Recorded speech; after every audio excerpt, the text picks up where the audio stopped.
Hey guys, welcome to my gaming channel. This is DyingLight on PC. Now I have an AMD setup, you know, my graphics card's an AMD.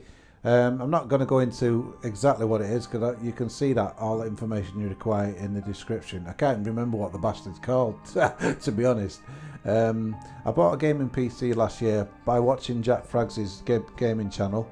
He reviewed the Gladiator Hailstorm PC and I went out and bought one. I thought, sod it, you know, that's more or less what I'm looking for. A better experience than you'll ever get on console graphically, you know. I mean, graphics ain't the be all and end all when it comes to gaming, you know, for gameplay, for just basically enjoying your games. But anyway, that's another story. This one's about having an AMD setup and trying to run DyingLight on top quality settings, you know.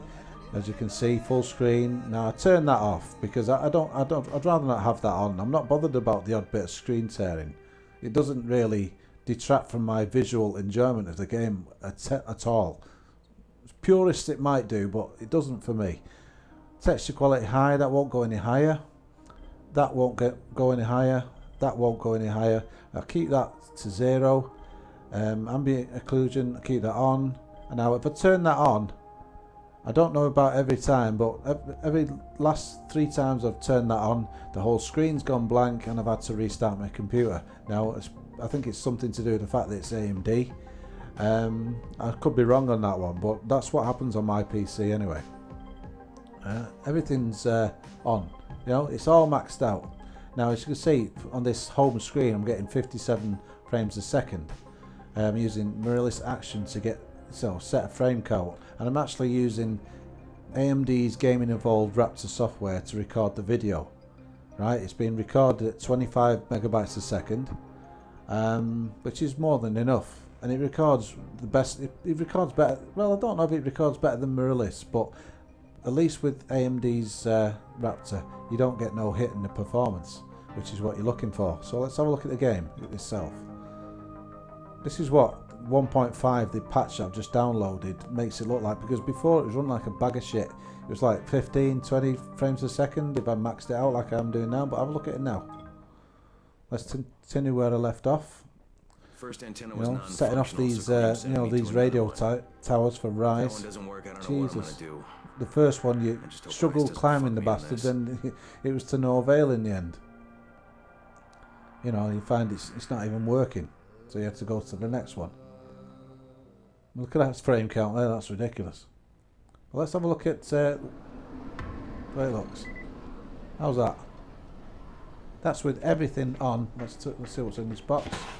Nothing. That's taking a piss. But as you can see, it looks pretty awesome. It's full motion blur on, as you could see in the, you know, everything's on. Apart from the you know, the draw distance and that. Look at that, 56, 63, 62. I can live with that. You know, some gaming purists on PC probably wouldn't be able to sleep at night looking at that. I don't know, but I'm finding since 1.5 patch came out, it runs fantastic. Because at the end of the day, these graphics are no better than the graphics of Crysis 3, which I would say is the best game graphics I've ever seen. And that maxed out runs at lesser frames on my computer. You know, if you don't, I think you understand what I'm saying there. But basically, if you've got an AMD setup, DyingLight can look like this. It's not just this though. I find a lot of PC gamers, you get them boasting, not so much boasting, but you know, telling you know how good their PC is. And they're putting out a video on YouTube, but they don't even know how to fully understand how to render a video in the first place. You know, to record the video, then edit it and render it, and make it look like this. I mean, Crysis 3 is a typical example. Someone's got a 980, you know, GTX NVIDIA graphics card, and the video's at 30 frames a second at 720p. You know, you get my point.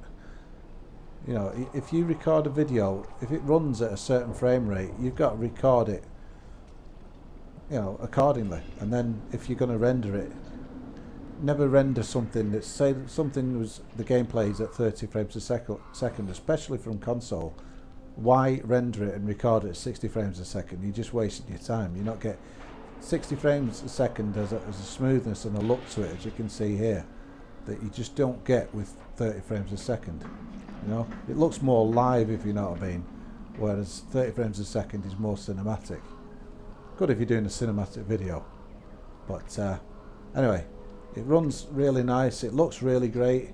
This is maxed out on a AMD graphics card. As I say, just have a look in the description. You'll see what you know, the specs of my PC are, and if you've got something even better, then it'll look just as good as this, if not better. I'm very pleased. I'm going to go on now. I'm going to complete the game. I'm going to really get into this, you know, because I didn't like it at first. But anyway, this is DyingLight. I'm PEMBY'S 66. Thanks for watching.